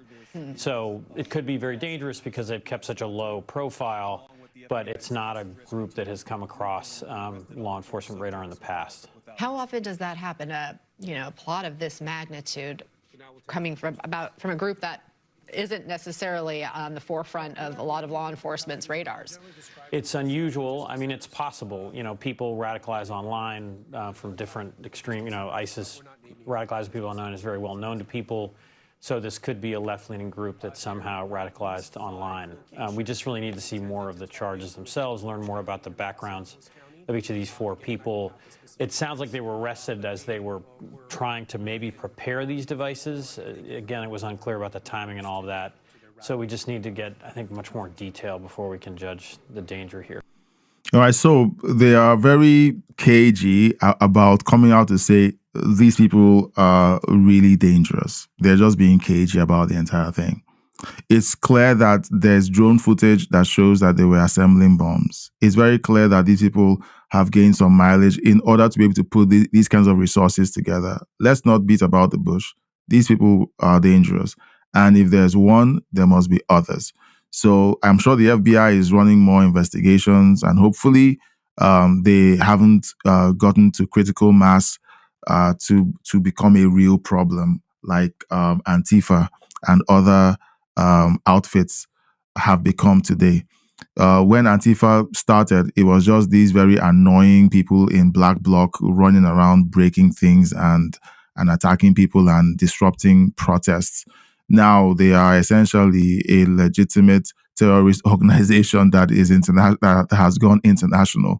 So I hope the FBI takes this very seriously and does something about it. All right. Now, Patricia says they want to get, speaking of the people who have alternate sexual orientations, they want to get an amendment to the Constitution to protect them. I must remind them that the Civil Rights Amendment never made it into the Constitution. True. So, the rights of every citizen is immutable. Every citizen. Trying to separate yourself from the general citizenry to give yourself special concessions is one of the problems that we found in general politics. People trying to have protected classes and have special privileges that other citizens don't have. We used to call it racism, but now it's something different. It's called essentially being protected, but it's still racism. Racism was done away with years ago, and today it seems like the left are desperate to bring another variant of racism back, because it's all about identity politics, how you look, how you dress, color of your skin, and who you sleep with. It is all one crazy basket called racism. So I'm sure that there will be more conversations around this in the years to come. All right. We're wrapping up the conversation. We want to check the poll and then talk about the answers in the poll. Now, on the main channel, we have 67. Now, the post he sent out doesn't change the fact that gasoline is the cheapest it's been in decades.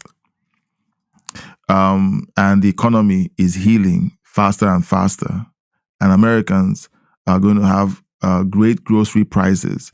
Things are getting better. So why not talk about the things that are getting better and ignore President Trump essentially giving his parting shots to somebody who hated him for decades and tried to destroy him every chance he got? Do you know what it means for someone to essentially spend 10 years of their life claiming that you're a Russian asset? Rob Reiner spent the better part of the decade pushing the narrative that Trump was a Russian asset. So sometimes whenever we hear President Trump react viscerally about certain people, whether we think it's appropriate or not, okay, he's not me and I'm not him. I didn't go through what he went through. But you know what? If I went through half of what he went through, maybe I would have the license to say, look, these people are horrible people. They tried to destroy my life. They tried to put me in jail for the rest of my life. I think I get to say the truth about who they really were.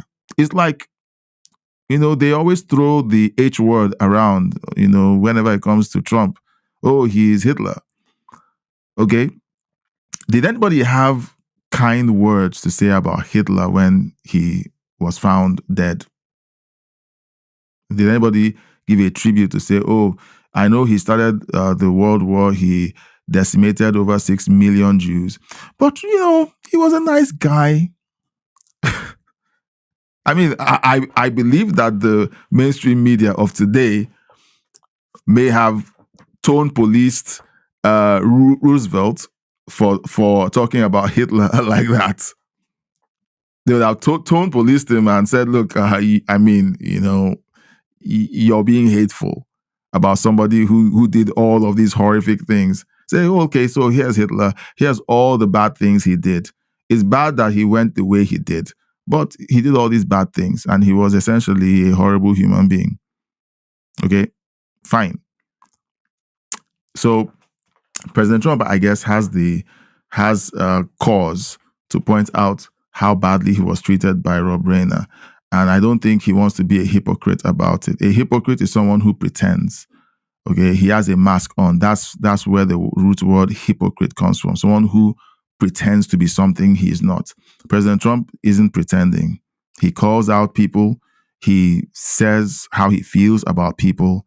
And essentially, he doesn't care what anyone thinks. And so the press tried to cow him into being submissive and walk back his statements. And he says, no, this is exactly what I said. What I said. I didn't stutter. This is what he did. This is what he said. I did say that it was bad, that he went the way he did. But this was who he was while he was alive. Okay. Now, let me know your thoughts in the comment section if you're watching this after the fact.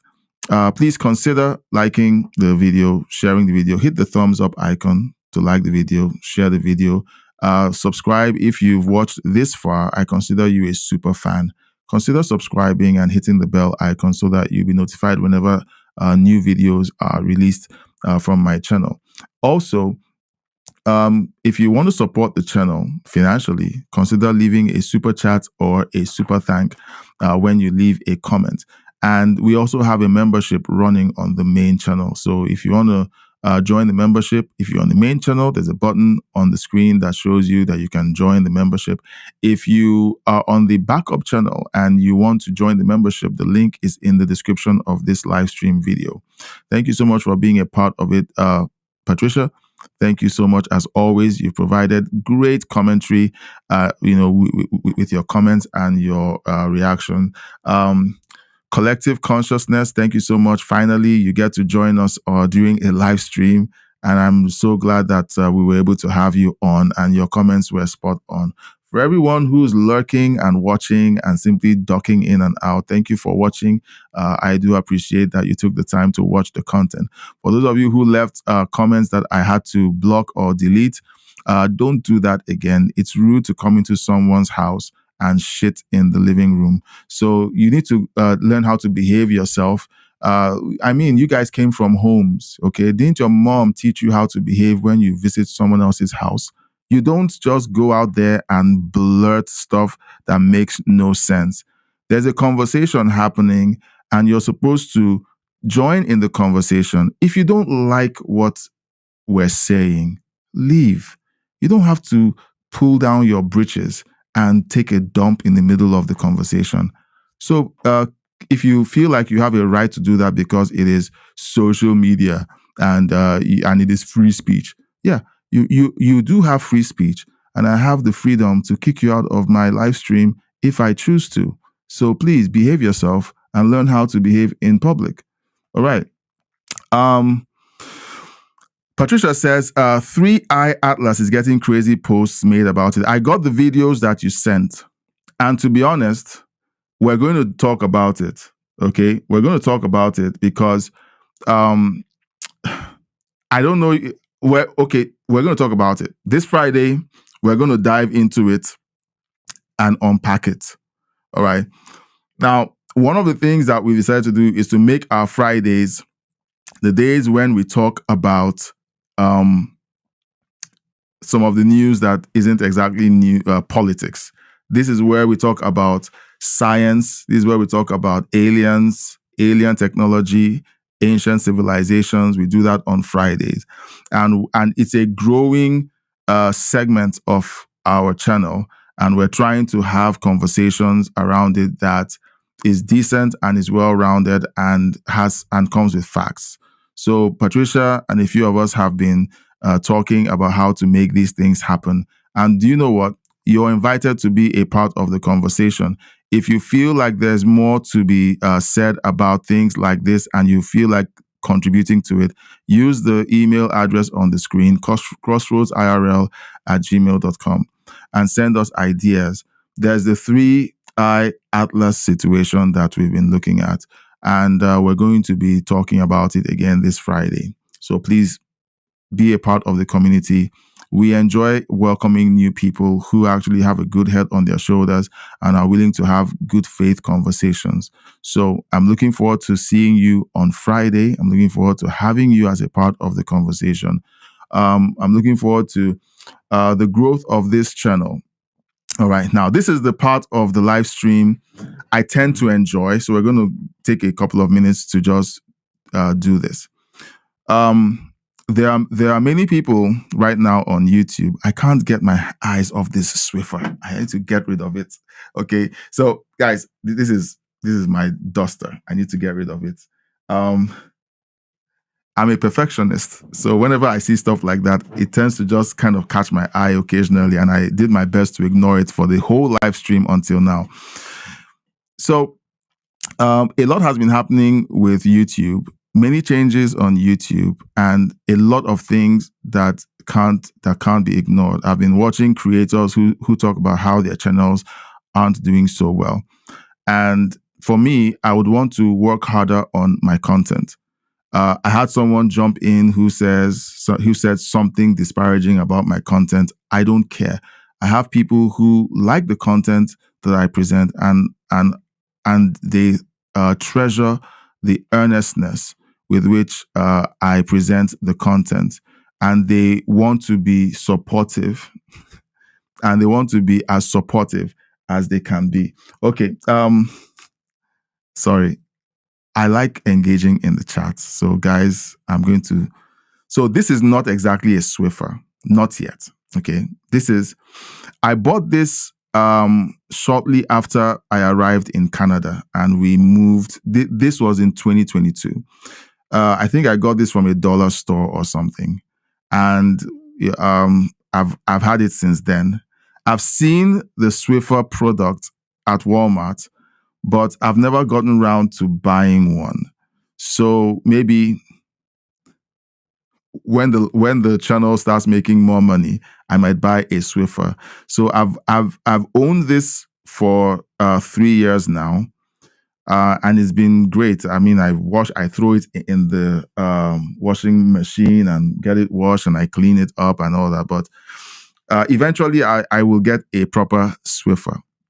All right, so I just want to come clean. I mislabeled the duster. I like to tell the truth, and when I say something that isn't exactly true, and I find out, it eats away at me, and I have to correct it. So that's why I had to, take a detour. So lots of people have been talking about. Let's see. Okay, Patricia says, "Get one. I won't clean house without it." Okay, I will get a Swiffer.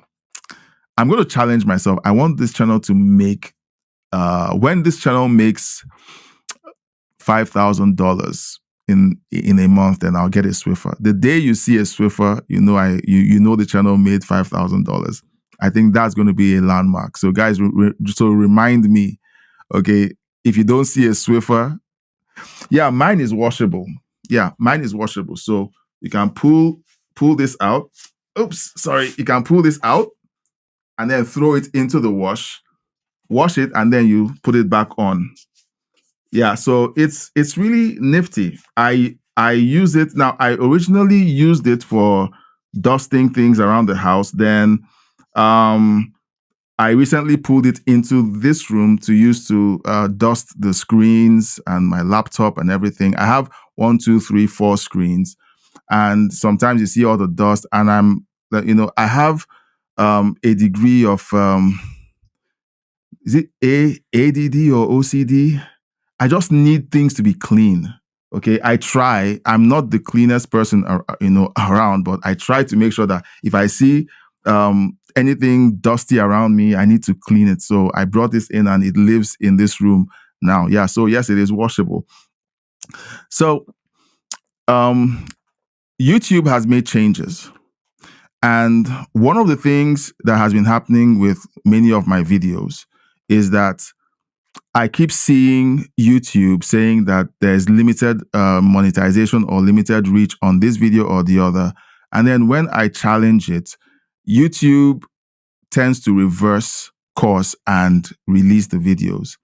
Since I started seeing these checks on my videos, the views on the live streams and on the other regular videos has dropped. So,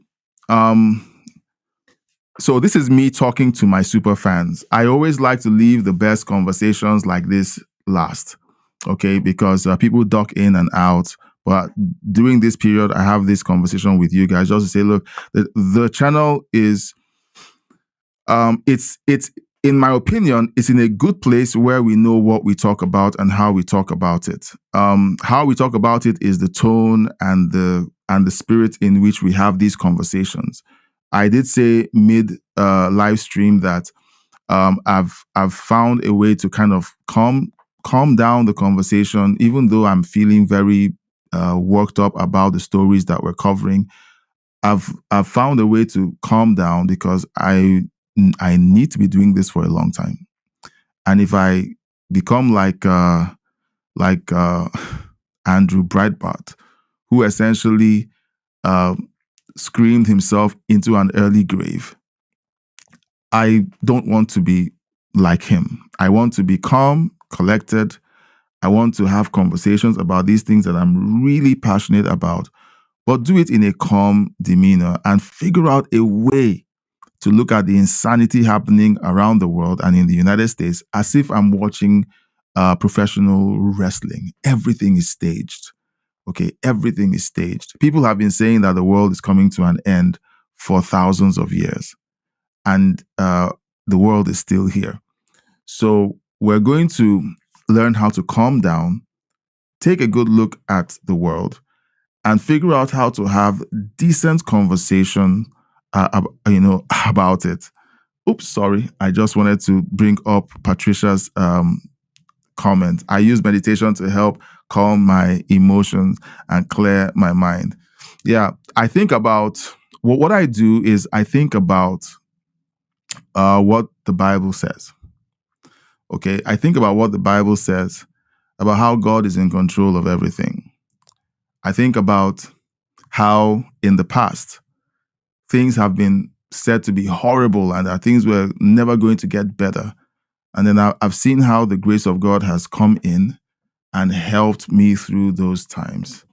And so that for me is what centers me. Now, in the moment, sometimes you let these bad moments drag out. They drag out and you get into a season of worry, anxiety, anger. I got into that season during the first couple of weeks after Charlie Kirk was assassinated. I was angry for days. And I got out of it because I got my center again, through scriptures. Patricia says, my favorite scripture is be still and know that I am God. Yes. Just, learn how to trust God.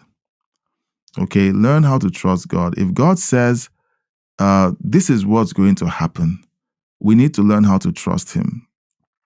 We live in a world today where people have been trained to be suspicious of God, to be suspicious of anything that they deem religious. Have more confidence in people and things who can't even take care of their own lives. And that's the world we live in today. So whenever you see an increase, they say that there's an increase in mental health problems. Mental health issues are rampant all over the world. Why is it that mental health issues are rampant all over the world? I would suggest that it is because people have abandoned the fountain of peace. They've abandoned the fountain of peace. I saw a statistic a couple of weeks ago about how many churches have been converted to entertainment centers. How many churches have been converted to mosques? How many churches essentially are empty now because the West has been trained by Hollywood to abandon faith in God and begin to put their faith in men. And whenever you see that happening in any society, it creates anxiety, it creates sickness, it creates a sickness of the heart and mind that can only be cured by faith in Jesus. So there are people that will disagree with me, to each his own. But I have been following Jesus for over 30 years now. and he has never disappointed me. I have disappointed me. Okay, I have disappointed him. I've disappointed my family, my friends, but he has never disappointed me. So that is how I've learned how to stay centered. And like Patricia, who spends time meditating, I believe on the Bible, on the Word of God as well. You know, you find your peace in those words because his words are full of peace. All right. You didn't come here for a Bible study. You came here to talk about the news and politics. But you know what? If all you do is listen to news and politics, you will go to an early grave. You will. You will. If you don't have that peace that centers you, that peace that keeps you centered and that keeps your heart steady. Okay, whenever you look at the insanity happening in the world, I look at it and I'm like, how do people survive? And while I'm doing all of this, I've told you guys I'm going through my own period of difficulty. How is it that I can do all of that and not look like I'm losing my mind? It is because I keep myself centered on what God's word says. Patricia says God loves us. He does. He does. And because he loves us, he teaches us to love others. We're in a season where we are reminded that God loved us so much that he gave his only begotten son. This is how God loved us. He sent his son, not as a full-grown adult who could defend himself. He sends to us an infant who needs his diaper changed, puts him in harm's way, lets him grow up in a disease-ridden, hate-filled world. The first 2 years of his life, a king tries to assassinate him, and because he can't figure out who he is, sends his army to Bethlehem to kill every child 2 years and under, just to get at Jesus. God put his own son in harm's way, just so that you and I can have peace. That is an amazing story that isn't being told. Should I tell this story? I don't know who's watching. I attended my daughter's Christmas concert today at her elementary school. They put on very nice concerts, and I'm happy that my daughter has the privilege of being able to do these concerts here in North America. And while they're doing this concert, it occurs to me that they are not celebrating Jesus. They are not celebrating the reason why he came. Do you know what they chose to make the theme of the Christmas concert all about? It was about feminism, about how a bunch of girls wanted to be Deputy Santa Claus, and they needed to change the tradition that only boys could be Santa Claus. It became a feminist concert. Okay, have a feminist Christmas. You know, it's weird that the world chooses to go the other way when Jesus is calling us into peace and safety. The world wants to go the other way into chaos, into hate, into things that will make your life miserable. And they wonder why there's such a mental health epidemic going on in the world. And they're like, no, it's this other thing or that other thing. The real cause of the mental health epidemic we have in the world is because men and women everywhere have abandoned the fountain of peace. The Bible says that he will be called the Prince of Peace. Patricia asked, what about Mrs. Santa Claus? Are they ignoring her? No, they had Mr. Santa and they had Mrs. Santa, and it was Santa University. Santa University is where people go to learn how to either be reindeers, elves, or Santa Claus. And there were a bunch of girl students who wanted to study to be deputy Santas so that when they qualified, they would be full-blown Santa Clauses. And the argument of the play was, it's never been done, and so on. And there were arguments about tradition. And then the climax of the play was, everyone is inclusive. Everyone can be whatever they want to be. And it's like, well, I guess that's what they think Christmas is about now. So Mrs. Santa Claus and Mr. Santa Claus were all for being progressive. And so the girls got their shot at being deputy Santas. So someone might watch this and say, what's so wrong with that? When we have a conversation in a few years and this thing takes full bloom, you find out that at 18, these 9-year-old girls, by the time they get to 18, there are 7-year-old, 8-year-old, and 9-year-old girls doing this play. By the time they're 18, you find the seed of that play coming to fruition to say, okay, everything that I could do, that only I can do, I no longer want to do. I want this other thing that isn't part of God's plan for my life. And when you say that's not God's plan for your life, they'll say you're a bigot. You know. Yeah. So I am all for women going into careers. My wife has a career. My daughter is looking like she has a career in the creative fields. I'm all for that. But there are things that I can see from a mile away that these people are talking about. And that's how you get groomed into certain ideologies that aren't helpful for you when you're a little girl growing up. All right. I don't know. I'm just saying there are just some things that come up. Anywho, Christmas is really about Jesus, not about all the other things we would like it to be. It's really about us honoring him and loving him and asking him, what's your plan for my life?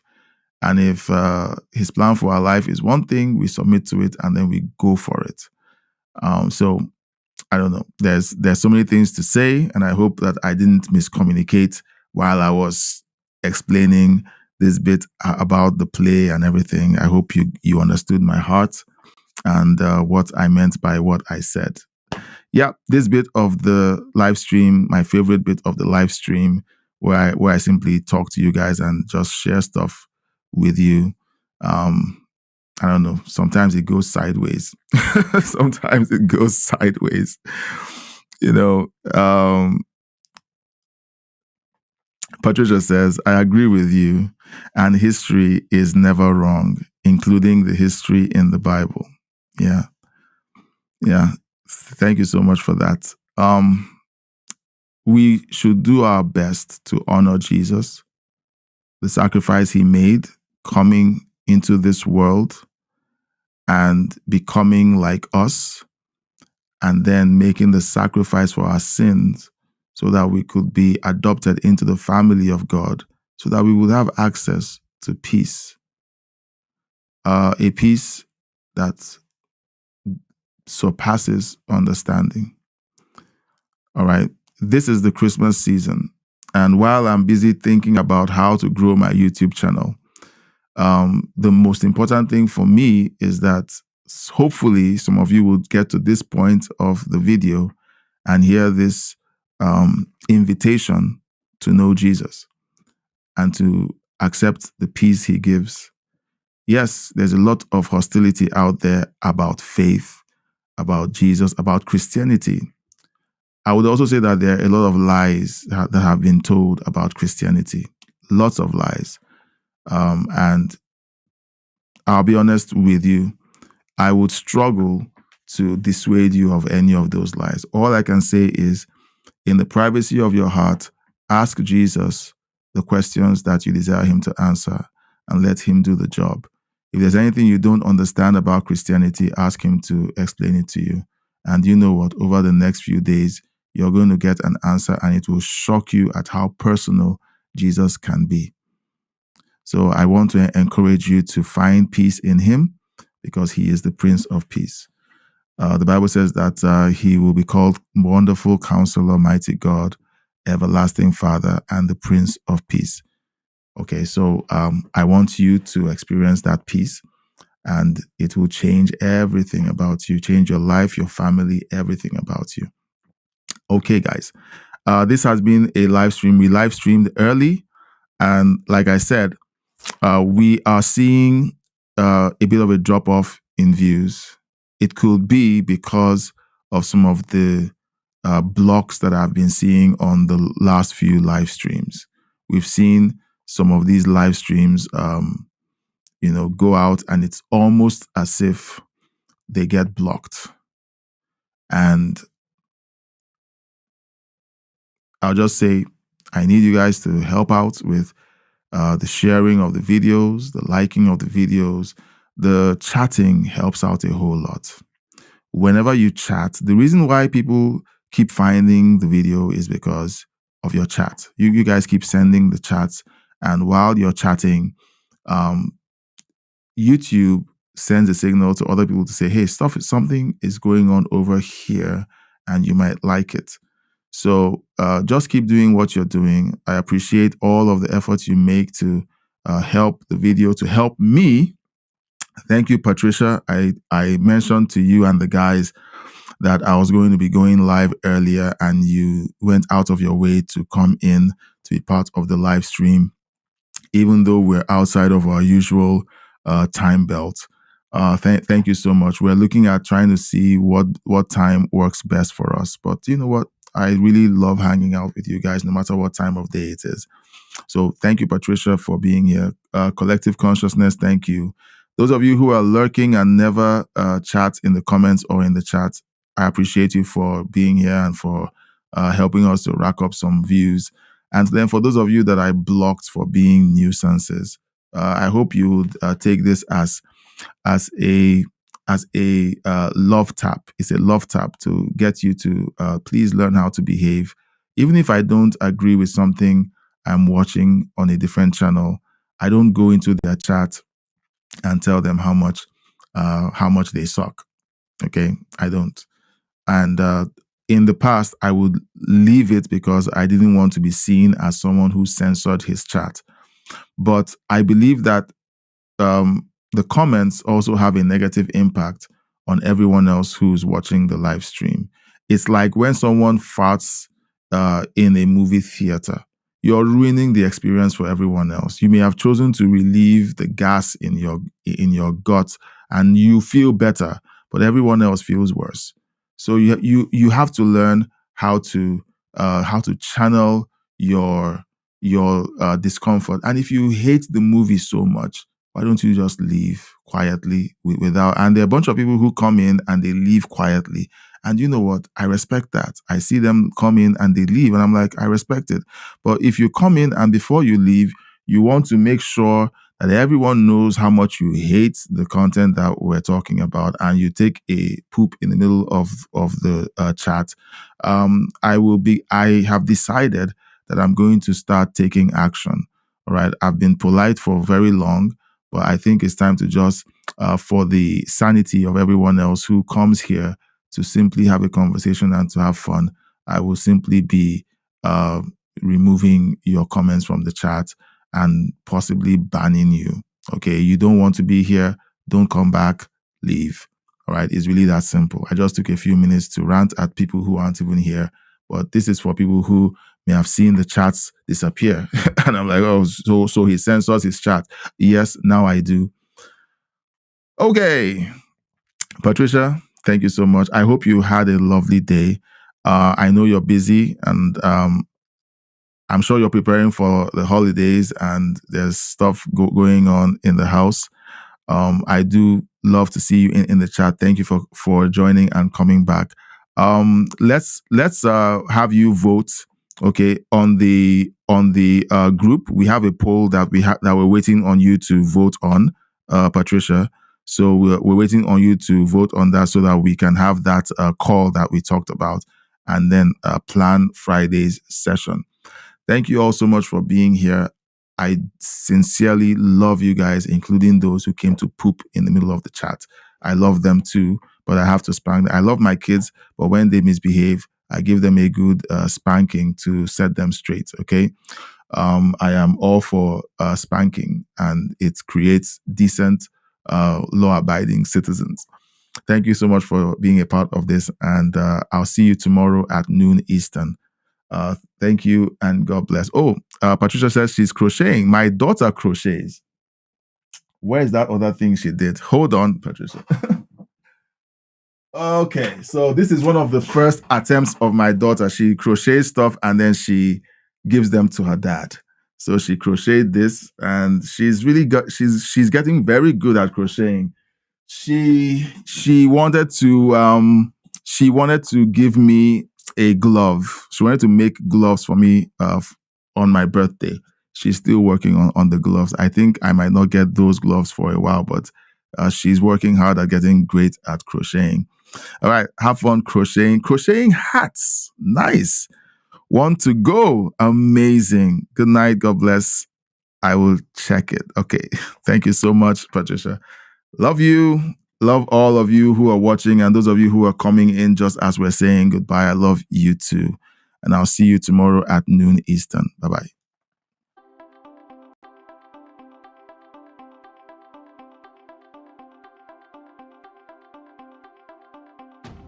Welcome to Headlines and History, live news reactions and your views. We're about to go live soon, so grab your spot and get ready for a sharp, balanced take on today's biggest news stories with a dash of historical insight. Stay tuned. Each week, we tackle the headlines that matter: politics, economics, global events with a balanced lens. We'll react live, tie today's stories to historical moments, and spotlight your views in the chat. From trade talks echoing the 1990s to crises recalling 2008, we're here to unpack it all. Your voice drives the show. Share your thoughts or historical parallels in the live chat, and we'll dive into the best ones. It's news, context, and community all in 1 hour. We're moments away from launching Headlines and History. Stick around for live reactions, historical nuggets, and your chance to chime in. Hit the notification bell, prep your comments, and let's make sense of the news together. See you soon.